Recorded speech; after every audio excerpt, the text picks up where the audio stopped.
नमस्कार मित्रांनो, आपल्या चॅनलवरती नवीन असाल तर टीचिंग रिलेटेड अपडेटसाठी चॅनलला सबस्क्राईब करायला विसरू नका. आपण आत्ताच्या प्लेलिस्टमध्ये या सिरीजमध्ये जिल्हा परिषदचे कट ऑफ ॲनालिसिस करत आहोत. आपण अगोदर नगरपालिका महानगरपालिकाचे कट ऑफ ॲनालिसिस केलेत. ग्रुपवरती आहेत, टेलिग्राम चॅनलवरती आहेत आणि यूट्यूब चॅनलवरती पण तुम्हाला प्लेलिस्ट बघायला मिळतील. तिकडे जाऊन तुम्ही ते सगळे ॲनालिसिस करू शकतात, जेणेकरून आपल्याला प्रिफरन्सेस द्यायला मदत होणार आहे.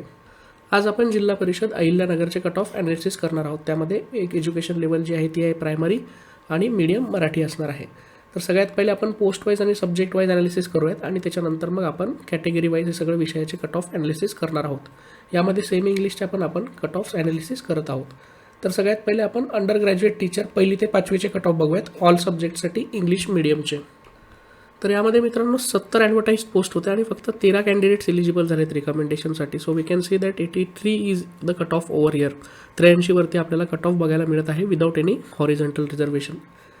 त्याचनंतर सेम पोस्टसाठी मित्रांनो 1ली ते 5वीसाठी अंडर ग्रॅज्युएट टीचरच्या मराठी मीडियमच्या आपल्याला 69 ॲडव्हर्टाईज पोस्ट होत्या. 69 कॅन्डिडेट्स इलिजिबल झालेत रिकमेंडेशनसाठी आणि 110वरती आपल्याला कट ऑफ बघायला मिळत आहे.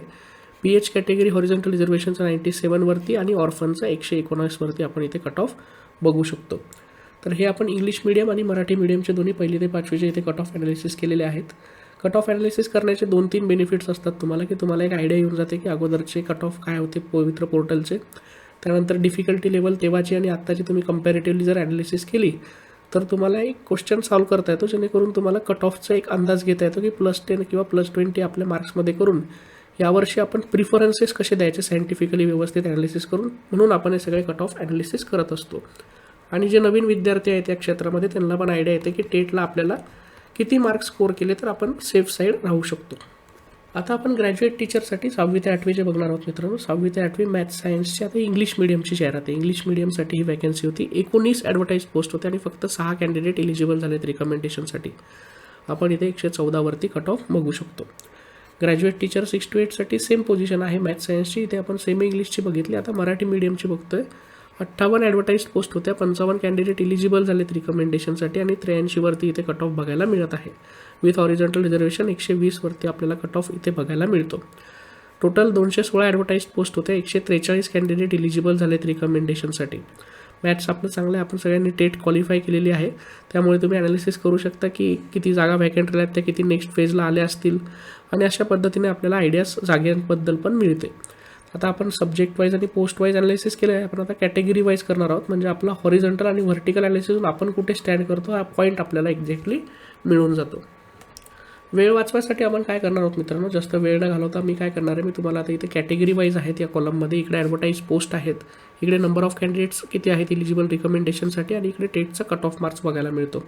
तर मी तुम्हाला इकडे सिरियल नंबर शो करतो तुमच्या कॅटेगरीचा आणि तुम्ही पॉज करून तुमचं जे हॉरिझॉन्टल रिझर्वेशन असेल कुठलंही त्याच्यानुसार आपला कट ऑफ चेक करून घ्यायचा. इकडे टेटचा काय पद्धतीने आलेला आहे आणि किती ॲडव्हर्टाईज पोस्ट होते आणि किती कॅन्डिडेट्स इलिजिबल झालेत रिकमेंडेशनसाठी. तर मग त्याच्यावरून एक आयडिया येऊन जाते आपल्याला एक्झॅक्टली.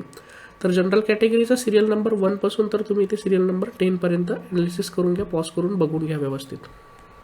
त्यानंतर मित्रांनो शेड्यूल कास्टसाठी 11 पासून इथे तर तुम्हाला इथे टोटल 18 पर्यंत सगळे हॉरिझॉन्टल रिझर्वेशन बघायला मिळतात. इथे जे एन आहे ते विदाऊट एनी हॉरिझॉन्टल रिझर्वेशनचे ॲडव्हर्टाईज पोस्ट आहेत. हे नंबर ऑफ कॅन्डिडेट एलिजिबल आहेत रिकमेंडेशनसाठी आणि इकडे टेटचे कट ऑफ मार्क्स आपल्याला बघायला मिळतात.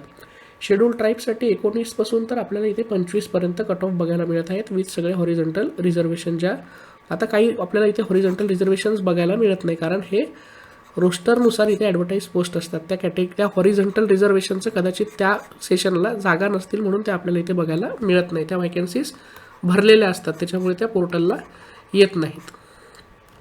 त्यानंतर मित्रांनो अदर बॅकवर्ड क्लाससाठी 26 पासून तर 29 पर्यंत तुम्ही हॉरिझॉन्टल रिझर्वेशन आणि विदाऊट एनी हॉरिझॉन्टल रिझर्वेशन बघू शकता. EWSचं 30 पासून 32 पर्यंत इथे कट ऑफ्स दाखवलेले आहेत. EWSचे राहिलेले जे हॉरिझॉन्टल रिझर्वेशन आहे ते 33 पासून 39 पर्यंत आपण इथे बघू शकतो. तर सगळ्या पद्धतीचे ॲडव्हर्टाईज पोस्ट आणि आपण बघितलेत, नंबर ऑफ कॅन्डिडेट एलिजिबल बघितलेत आणि कट ऑफसुद्धा ॲनालिस केलेत. आपण आता कॅटेगरी वाईज केलं आहे, सब्जेक्ट वाईज केलं आहे, पोस्ट वाईज केलं आहे. तर सगळं ॲनालिसिस आपण केलेलं आहे. अहिल्यानगर जिल्हा परिषदचा आता आपण केला आहे. अशाच पद्धतीने सगळ्या जिल्हा परिषदचे व्हिडिओज चॅनलवरती अवेलेबल आहेत.